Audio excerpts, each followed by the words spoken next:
15 दिसंबर 1950 स्वतंत्र भारत के एक प्रमुख निर्माता सरदार वल्लभ भाई पटेल का बंबई में देहावसान हो गया। 30 से अधिक वर्षों तक वे आजादी के लिए लड़े, जनता की एकता और कल्याण के लिए काम करते रहे।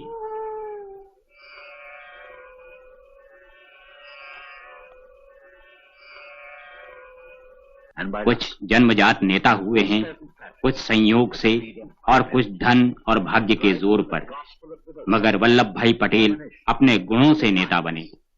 उनका जीवन लगन, संकल्प, साहस, अनुशासन और परिश्रम का साकार रूप था।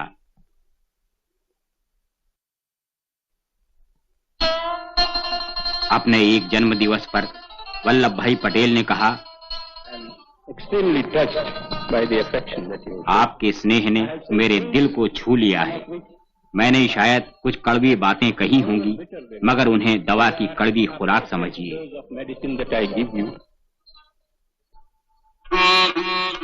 वल्लभ भाई का जन्म हुआ था 1875 में।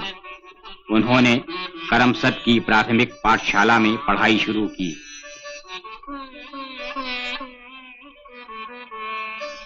नडियाद में पढ़ाई समाप्त करने के बाद उन्होंने अपना भविष्य बनाने के लिए कठोर परिश्रम किया। पुस्तकें मांग मांग कर अध्ययन किया और वकील बने। पिताजी ने गोधरा में वकीलात शुरू की। 2 साल उनकी सुपुत्री मणिबेन ने कहा, पिताजी ने पूरी तैयारी भिलाई जाने की बैरिस्टर होने के लिए। ताऊजी ने कहा कि पहले मुझे जाने दीजिए, बाद में मैं जा नहीं सकूंगा। पिताजी मान गए और उनका वहां का सारा खर्चा का बोझ आपने उठा लिया। कोर्ट में एक केस चला रहे थे जिसमें फांसी की सजा होने का संभव था, तब माता के देहांत का तार आया। जब वे हत्या के एक मामले में पैरवी कर रहे थे, तब उन्हें अपनी पत्नी के देहांत का तार मिला। वे तार को जेब में रखकर पैरवी करते रहे। उन्होंने कहा कि एक की जिंदगी तो गई, दूसरे की तो बचा लें, और उनका मुवक्किल साहब बच गया। जब उनके भाई इंग्लैंड से लौटे तो वल्लभ भाई के जाने की बारी आई। वे लंदन गए। तब दक्षिण अफ्रीका में श्री मोहनदास करमचंद गांधी इस उधेड़ बुन में थे कि मानव अस्तित्व का नैतिक आधार क्या होना चाहिए। वल्लभ भाई 1913 में भारत लौटे और अहमदाबाद में उन्होंने वकालत शुरू की। तब भारतीय नेताओं की सरगर्मियों से उनका कोई वास्ता न था। तब आए गांधी जी।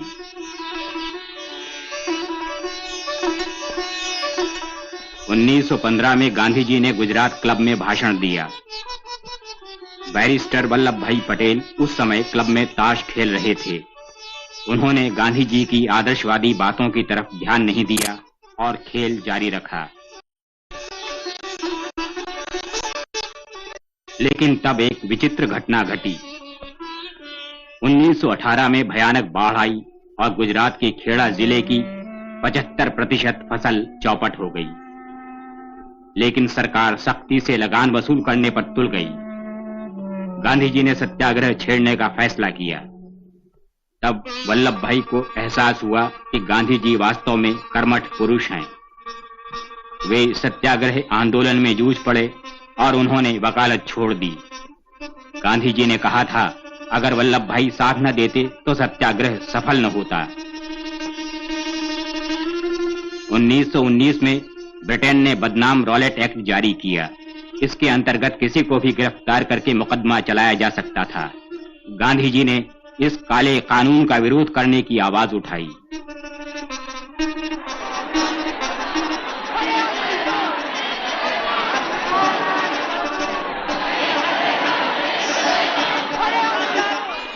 अमृतसर के जलियांवाला बाग में बिना कारण सेना ने शांत सभा पर गोलियां बरसाईं और सैकड़ों निर्दोष लोगों को मार डाला और घायल कर दिया।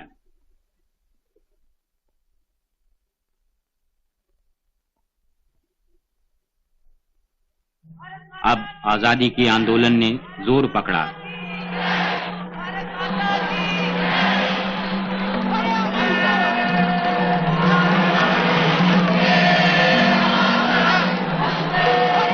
(1920) में गांधी जी ने देशव्यापी असहयोग आंदोलन और विदेशी वस्तुओं के बहिष्कार करने की घोषणा की। चरखा आजादी की लड़ाई का प्रतीक बन गया।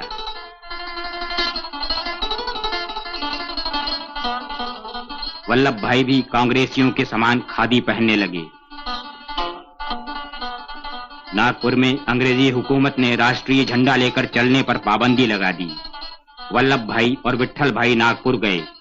उन्होंने झंडा सत्याग्रह की अगुवाई की, जिसे शानदार सफलता मिली। किसानों की हालत खराब थी। 1920 में चीजों की कीमतें गिर गई थीं, किसानों को घाटा हो रहा था, मगर सरकार और ज्यादा लगान वसूल करने पर तुली हुई थी। बारडोली के गरीब किसानों ने सरकार से लगान में छूट देने की प्रार्थना की, लेकिन सरकार के कान में जूं तक न रेंगी। उनकी फरियाद सुनी वल्लभ भाई पटेल ने। उन्होंने किसानों से मुसीबतें झेलने के लिए तैयार होने को कहा और बारडोली सत्याग्रह का आयोजन किया। हजारों किसानों ने उनका साथ दिया।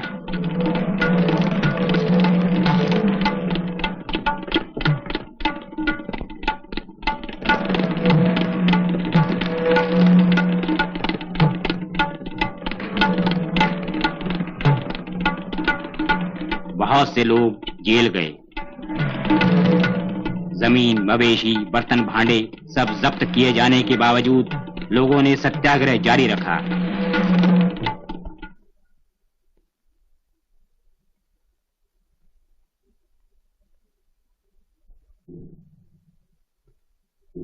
अब डुग्गी पीटकर सरकारी अफसरों के आने की चेतावनी दी जाती, कोई बाहर नहीं निकलता, दरवाजे बंद कर लिए जाते।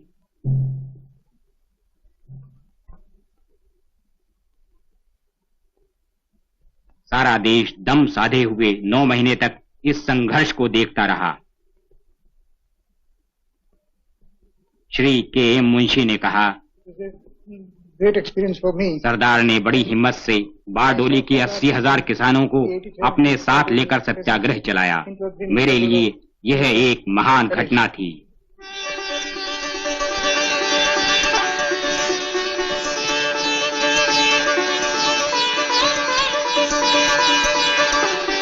सत्याग्रह सफल हुआ।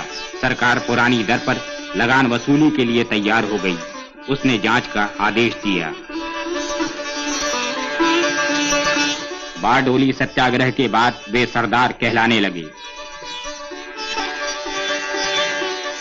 उन्होंने देश भर का दौरा किया, किसानों की सेवा का बीड़ा उठाया। अब बहुत से प्रतिभाशाली व्यक्ति महात्मा गांधी के साथ हो गए।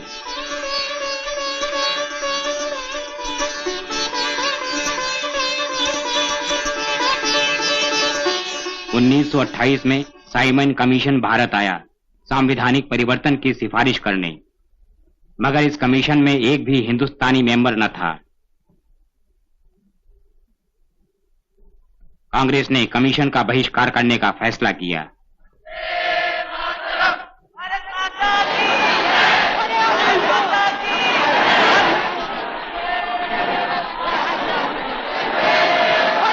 एक शांतिपूर्ण जुलूस में पंजाब केसरी लाला लाजपत राय को बेरहमी से पीटा गया। बाद में गहरे जख्मों ने उनकी जान ले ली।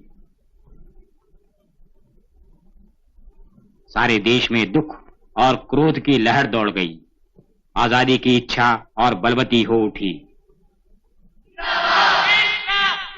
लाहौर में 1930 के कांग्रेस अधिवेशन में लोगों ने पूर्ण स्वराज्य हासिल करने के लिए संघर्ष जारी रखने का संकल्प किया।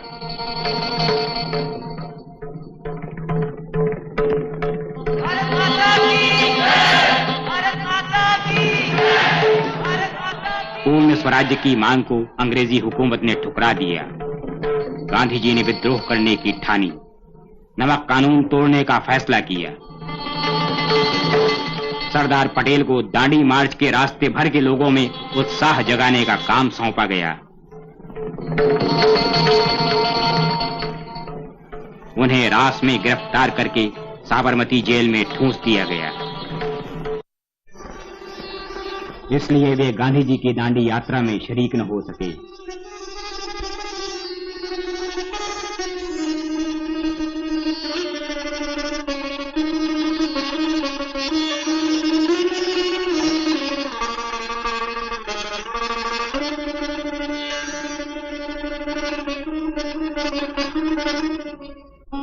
उन्नीस 1931 में सरदार पटेल कराची कांग्रेस के अध्यक्ष चुने गए।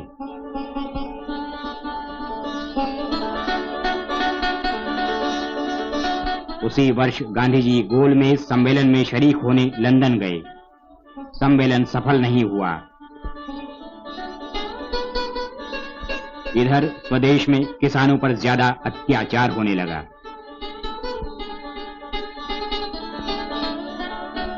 वापस लौटने पर गुरु और चेला दोनों यरबड़ा जेल में बंद कर दिए गए।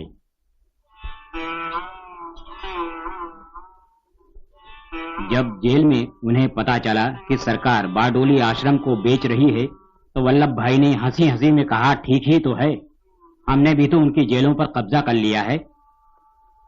सरदार पटेल बीमार थे, फिर भी वे हंसी मजाक से बाज नहीं आए।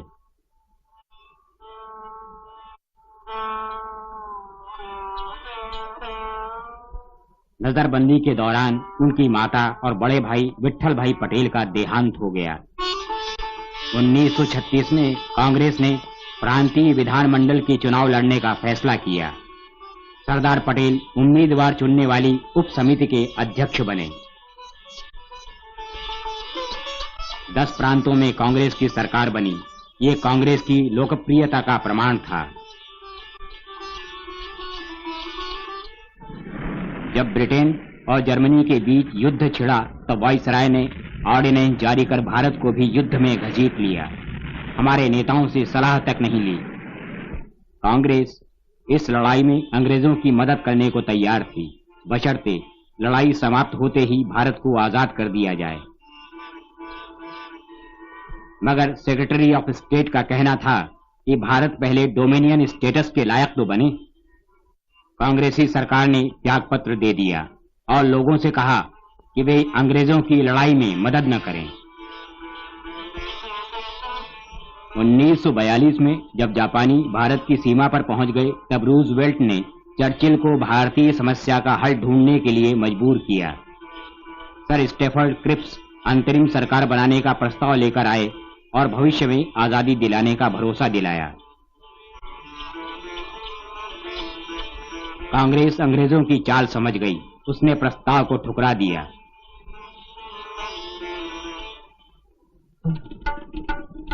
बंबई 8 अगस्त 1942 कांग्रेस ने भारत छोड़ो का प्रस्ताव पास किया।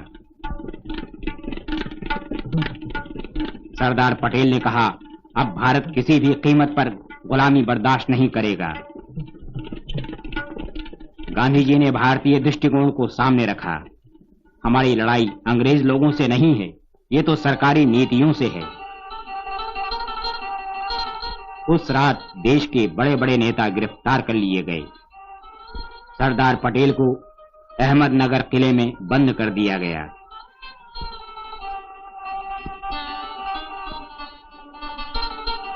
अंग्रेजी हुकूमत ने गांधी जी और दूसरे नेताओं को नजर बंद कर दिया, मगर वो उनकी आवाज को दबा नहीं सकी और सारे देश में भारत छोड़ो का नारा गूंज उठा।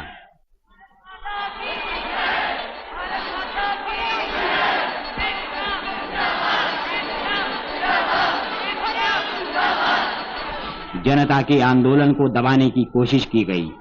1000 से ज्यादा लोग गोली से भून दिए गए और 2000 से अधिक जख्मी हुए। 1 लाख से ज्यादा जेलों में ठूंसे गए। इतिहास में कहीं भी इतनी बड़ी जनक्रांति की मिसाल नहीं मिलती।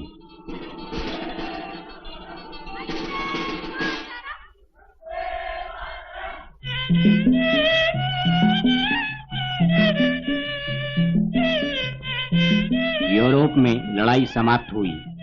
सभी भारतीय नेताओं को रिहा कर दिया गया। तत्कालीन वायसराय लॉर्ड वेवेल ने सांविधानिक रद्दोबदल पर बातचीत के लिए उन्हें शिमला बुलाया। दुर्भाग्य से कांग्रेस और मुस्लिम लीग में मतभेद होने के कारण कोई नतीजा नहीं निकला। घटनाएं घटती गईं। जब जापान ने हथियार डाल दिए तब मजदूर सरकार ने ऐलान किया कि केंद्रीय और प्रांतीय विधानमंडलों के लिए चुनाव होगा। कांग्रेस को केंद्र और 8 प्रांतों में बहुमत मिला।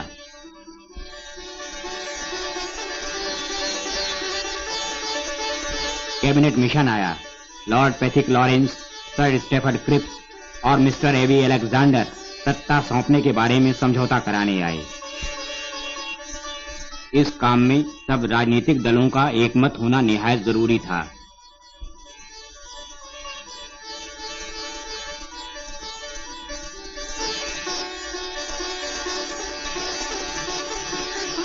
मगर मुस्लिम लीग और कांग्रेस का मतभेद मिट न सका। इसलिए कैबिनेट मिशन ने समस्या का हल सुझाया। संविधान सभा स्थापित हुई। जवाहरलाल नेहरू की अगुवाई में अंतरिम सरकार बनी। सरदार पटेल ने गृह सूचना एवं प्रसारण मंत्रालय संभाला।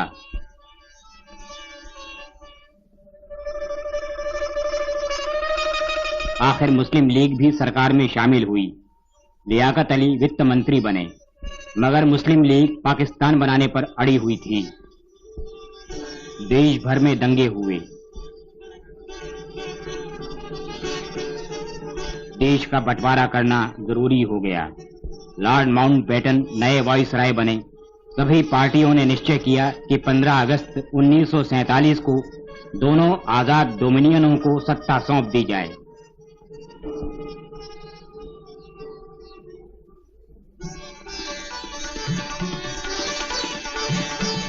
स्वाधीन भारत की पहली सरकार में सरदार पटेल गृह मंत्री बने। उनके सामने कानून और व्यवस्था बनाए रखने तथा पाकिस्तान से बड़ी संख्या में आने वाले शरणार्थियों की गंभीर समस्या थी। सरदार ने कहा,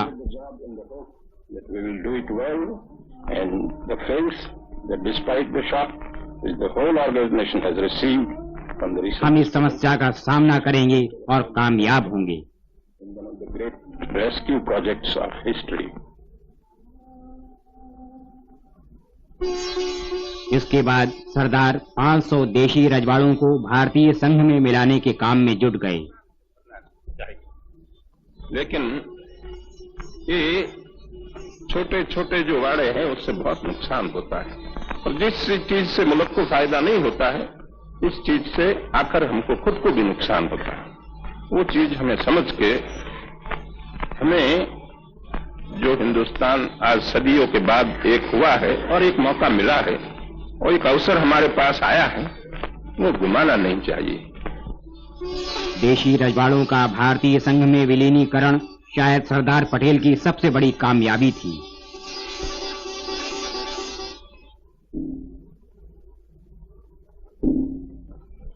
गांधी जी की हत्या से सारा देश अनाथ हो गया। सरदार को गहरा सदमा पहुंचा,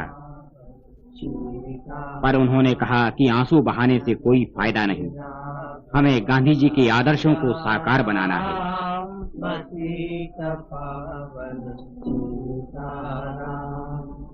रघुपति राघव राजा राम, पतित पावन सीताराम। यद्यपि सरदार का स्वास्थ्य खराब था, फिर भी वे सारे देश का दौरा करते रहे।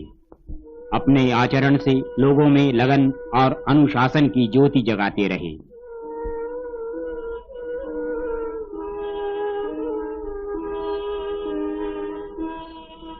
वे वास्तव में भारत के लौह पुरुष थे। Government, industry and labour must all, क्या सरकार, क्या उद्योग, क्या मजदूर, सबको राष्ट्रीय भावना से काम करना चाहिए। अगर देश डूबा तो हम भी डूब जाएंगे, खुशहाल हुआ तो हम भी खुशहाल होंगे। Who flourishes if the country sinks into economic slavery? Who sinks if the country prospers? इस महान देशभक्त लौह पुरुष का हृदय नम्रता, दया और भारतीय जनता के लिए असीम प्रेम से भरपूर था। वे वास्तव में भारत के महान सेवक थे, सच्चे देशभक्त थे और थे भारत की आजादी के निराले सेनानी।